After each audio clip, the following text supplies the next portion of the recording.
Hey guys, and welcome to my YouTube channel. I'm Morgan. I'm so glad you're here, and I wanted to kick off this YouTube channel just by sharing with you guys a little bit more about who I am and my story, so you know where I've been and how I've gotten to where I am now. And you've probably heard a little bit of this before if you follow me on Instagram. I'll put my handle on here so you can check me out there if you want to. But I really just wanted to dive into this and share this with you guys because I feel like it's something that is difficult and not a lot of people want to talk about this if they've been through it. So I'm just going to go there and share it with you in hopes that one or many of you are helped by this, gain some insight from this, and on that note, if you resonate with it at all, if it hits home, leave me a comment, send me a message, and I would be happy to talk with you more about this. So, going way back to when I grew up, I was a very active kid. I ran around and played outside all the time. I was really lanky, and I was pretty strong for a little kid, but I was very lanky. And I played all the time. I was into sports from a really young age and never really worried about what I ate. I mean, my mom cooked home-cooked meals for us a lot of the time, and they were pretty balanced meals. But I also ate a lot of chocolate, a lot of sweets, a lot of candy, and I could eat a lot. Like when I was probably 8 or 9 years old, we went to a restaurant and I ordered a full-size cheeseburger and fries, and my dad got mad because he was like, "You just ordered that burger and it's really expensive and you're probably not going to eat it all." And of course I ate the entire thing, and he was like, "Okay, can't say anything now." So, but I was just always that way. Like, I would eat a lot of food even though I was a lanky kid, because I was just so active. But I just never really worried about food. I never thought about how much I was eating or if something would make me fat or whatever. I just ate when I was hungry and ate when my family had meals and ate what my mom cooked. And my mom was a really good role model in that way. I've not thought about that much before, but she was not one of those women who was constantly dieting and in these fad diets and things like that. So I really had a good role model in her, because she was pretty balanced with the way that she ate.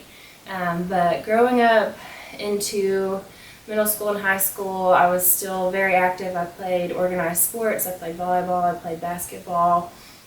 And I loved it. I was just all about it. I practiced all the time, and it just was a big passion for me. And it wasn't until my sophomore year of high school, at that point I was a pretty curvy girl. I say that. I wasn't thick by any means, but I was I had strong legs, and I was pretty solid and strong, but I would still be considered thin or fit by most people's standards, I guess. But I was still just very active and very unbothered by how much I needed to eat or what I was eating would affect my appearance. But the fall of my sophomore year, I had 2 mouth surgeries back to back. I had a graft put on my lower mouth right here for a receded gum line.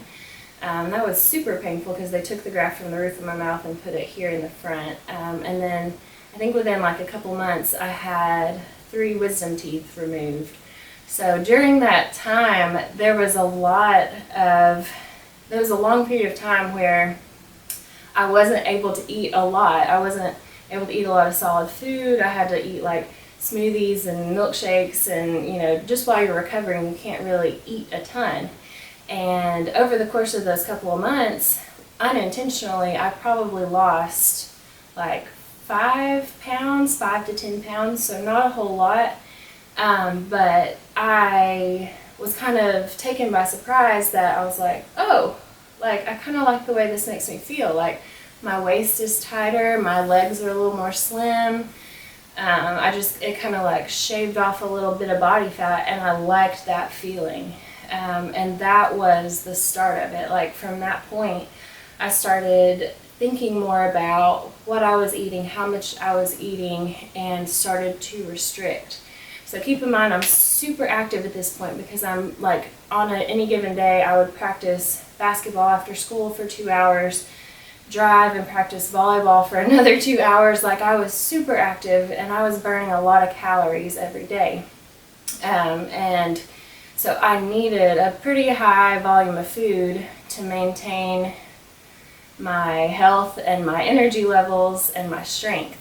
So when I started to restrict, that spiraled pretty quickly. So I started to count calories. I literally would like pull up, I think I pulled up a PDF of like a huge list of foods, like in alphabetical order. I remember doing this, and it had like the calories listed for each food of a serving of that food, and I pretty much memorized like the foods that I ate on a regular basis. And I would keep a track of the calories I was eating in my head. I feel like, I can't remember exactly, but I was probably eating around 12 to 1500 calories a day, which was probably 1,000 less than I had been eating, just guessing. I didn't track calories or anything at all before, but I was eating a very low amount of food for my activity level. And of course, I started losing weight. And I liked the way it felt, you know, and I didn't really notice any negative side effects from this until it was fall of my sophomore year with volleyball, and we were playing in the end of the season tournament, and I remember going home from school, getting ready for the game, and I literally microwaved a bag of frozen vegetables and ate that as my dinner before the game. Like that's all that I ate. And I went to the game, and I remember I just felt so weak. Like I went up to hit the ball and my arm just gave out, and the ball went like a few feet in front of me, and I was so embarrassed, and I was like, oh my gosh, like what is happening? What's wrong? And that was the first time that I started realizing that it was affecting my performance. But that didn't mean that anything changed, because I was stuck in that way of thinking and that way of eating. Like even though I started to realize it, I was not able to change it at that point.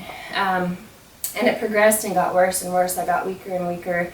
I started out before my eating disorder started, I think I weighed around 140 pounds, which is actually like what I weigh right now, funny. But I was 140 pounds, and the lowest that I got was around 115, or a little bit under 112 to 115, which is a lot of weight for me to lose, because I really didn't have much to lose in the first place, and I still had a lot of muscle mass because I was so active. So I was literally like skin, muscle, and bone, basically. And I think a lot of people started to notice it, but people don't really say anything because it's kind of this taboo thing.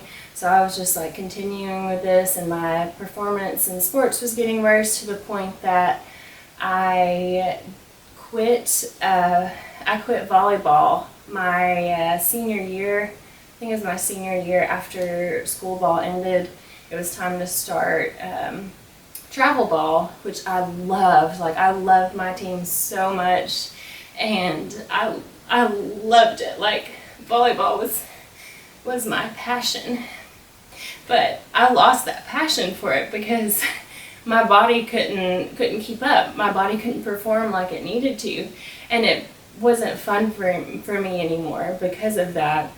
So I quit. I didn't even play that last year, and so after that, since I wasn't playing organized sports anymore, I started my own exercise regimen where I would, after school every day, I would run like 3 to 5 miles every day, and then I would go to the gym at school and weight lift, and I was eating like hardly anything. It wasn't to the point that I would consider it anorexia, because I wasn't afraid to eat any food at all. People will use the term sometimes orthorexia, which is where you want to only eat clean food. So I would eat lean protein and vegetables. I had an actual fear of fat. Like, I was afraid of eating fat. I would panic. Like, if I was cooking something, I would use like the tiniest spray of cooking oil or like broth instead of using oil to cook with, because I was so afraid of fat. I wouldn't eat anything fried. If we went to a restaurant and there wasn't an option for me that I thought was clean enough, then I would literally panic. Like, my heart would start racing and I would get anxious. I would panic. And I knew that this was happening at this point. I knew that I had an unhealthy relationship with food, that I was over-restricting, but I could not stop it. I remember going to Sonic one time with my family, and I freaked out, pulled up at the Sonic drive-in because I couldn't pick out something that was healthy enough for me. So I was literally panicking, and my family was struggling because they're trying to like help me. They realize that something's wrong and that I'm not in the right mindset towards food, but they didn't exactly know how to help me. But I was panicking. We get home and I just started bawling. I just started crying. I was sitting on the stairs at our house and I was crying, and my mom came up and she thought it was because I had to eat at Sonic. And I was like, no, Mom, it's like, I hate being this way. Like, I don't want to be this way anymore. And I just cried, and I was like, what do I do? Like, how do I get out of this? And I really needed help. Like, I needed a psychiatrist or a dietitian. I needed formal help to get through this. And I probably would have overcome my eating disorder a lot more quickly, but it was kind of like a taboo thing in my family, I would guess. Like, I feel like that's a really common thing where mental health struggles aren't addressed formally because it is such a taboo thing.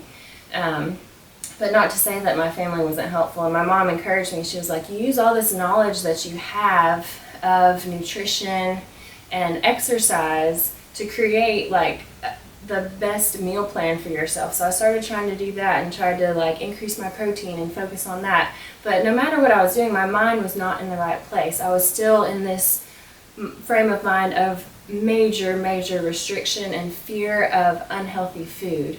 And I kind of stayed in this area for several years. Like, I graduated high school in 2010, and over the next few years of college, I was still really thin.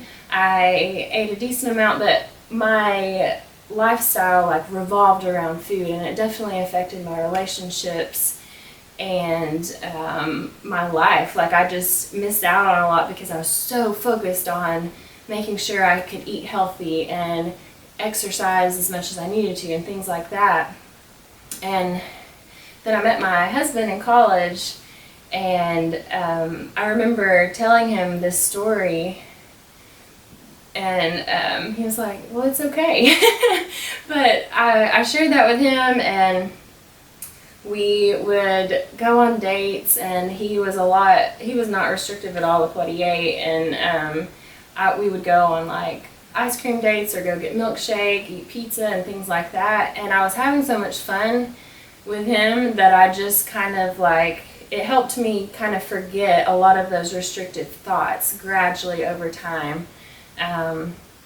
And I was still in the gym. I was very focused on high cardio and high reps of low weight because I didn't want to get bulky, that kind of thing.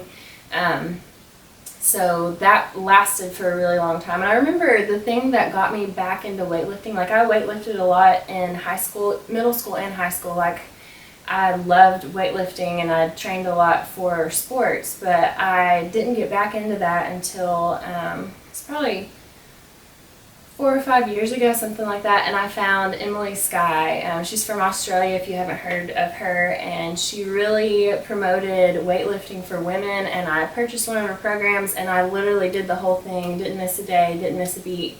And I started getting stronger, and I stopped being afraid to lift heavy, and I loved that. And so that really like got me back into weightlifting. And I think the biggest thing that helped me was just stopping with tracking my food, tracking calories, things like that. Because when you're recovering from an eating disorder, it's not really beneficial for you to try to track your food as you're digging your way out of it. Like, you need to like get all those numbers out of your head as much as possible and try to refocus on what your body needs. And that's what I did for a really long time. I ate intuitively for many years, up until the last few months, and it worked really well for me. But that's not to say that I didn't still have struggles. Like, and a lot of times it would catch me by surprise. Like, I would think, oh, I'm good, like I'm over all this, it's not gonna affect me anymore. And then I remember like a couple years ago, my husband and I ordered pizza, and I can't remember if it was like the wrong pizza that they delivered or the way they made it, it was like super cheesy, super greasy. I opened the lid and I started panicking. And I was like, where's this coming from? Like, why am I so upset? Like, there was just so much grease and so much cheese. And I started crying, and I had to like get up and walk away, and I was crying, and Max was like, what's wrong? What's wrong? And I was like, it's so much grease. And I just like, it hit me all over again. And I had to like take some deep breaths and think through things, and I ate the pizza and I was fine. But I still have those moments sometimes where I panic and I get overwhelmed in situations like that. So even though you may overcome an eating disorder, that doesn't mean that you're just completely over it and those thoughts will never enter your mind. But I deal with it right away. Like, as soon as it comes up, I'm like, nope, that doesn't matter. I'm not gonna get upset about that. And that's the difference, you know, because I did start tracking macros recently when I hired my coach, Nick, and we've been working together for I think like 7 or 8 weeks now. And it's so different because this time I'm tracking macros to maximize my physique, maximize my performance in the gym, and it's just numbers to me. There's no like emotional struggle with food. Like, I just plan my food out based on how much protein I need, how much carbs, how much fat, and my camera decided to go to sleep on me for a minute, so a little intermission there. But what I was saying is that it's just so different this time around because I have such a healthy relationship with food, and there's not that mental struggle. It's just numbers. Like, it's literally just math. I know that when I balance my intake and my output towards my goal, then I'm gonna see results. So there's not that struggle that there used to be. But the biggest thing with all of this is that for a long time I felt guilty. Like, I felt so guilty for letting myself fall into this eating disorder. Like, even though it was something that I really didn't have any control over, I blamed myself and I felt really guilty for the longest time. And I was upset with myself because I could have had like a volleyball scholarship to maybe a decent school, you know, and that was my passion, and I abandoned that because of an eating disorder. But that was something that I had to come to terms with and just realize, first of all, that I was blaming myself, and then forgive myself, realize that it wasn't my fault. Like, it's something that just got out of my control. It was controlling me, and be proud of myself for working my way out of it. And I'm also grateful. I'm grateful now that I went through that experience, no matter how negative it was, no matter how much of a struggle it was, because I have so much insight now. Like, I understand that thought pattern of restriction and fear of food and feeling the need to exercise to make up for what you've eaten. I understand all that. So now, as a fitness coach, Like, I get where my clients are coming from when they're struggling with those things. And that's why I'm grateful, because I can use that experience to help other people. So if you're somebody that's in that position, seek out help for sure, because even if you might be able to overcome it on your own, you will get out of it so much quicker if you seek help. I'm definitely not like a eating disorder specialist or someone who can treat eating disorders, but if that's something that's been in your past and you just need somebody to talk to, or if you're currently going through it and you need somebody to talk to, I'm here. Leave a comment, send me a message, anything like that, and I would be happy to talk to you about it. But that's my story. That's who I am. That's how I got where I am. Now I am a registered nurse. I work in labor and delivery. I've done that for 5 years, but I'm also an NASM certified personal trainer and online fitness coach. And I love, love, love coaching. It's just so awesome to be able to impact people one-on-one and change the way they think about food, change the way they think about exercise. I love helping women overcome this fear of lifting heavy and really get in the gym and lift some heavy weights. So that's me. That's how I've gotten to where I am today. If you guys gain anything from this, like the video, comment down below. Let me know. Let me know what more you'd like to see on my channel, because I want to make this for you guys. Like, I want to make this beneficial for you, entertaining for you. So let me know what you want to see. Alright guys, that's it for now. Until my next video is posted. So subscribe if you're excited to see more from me on this channel. But I will see you guys on the next one.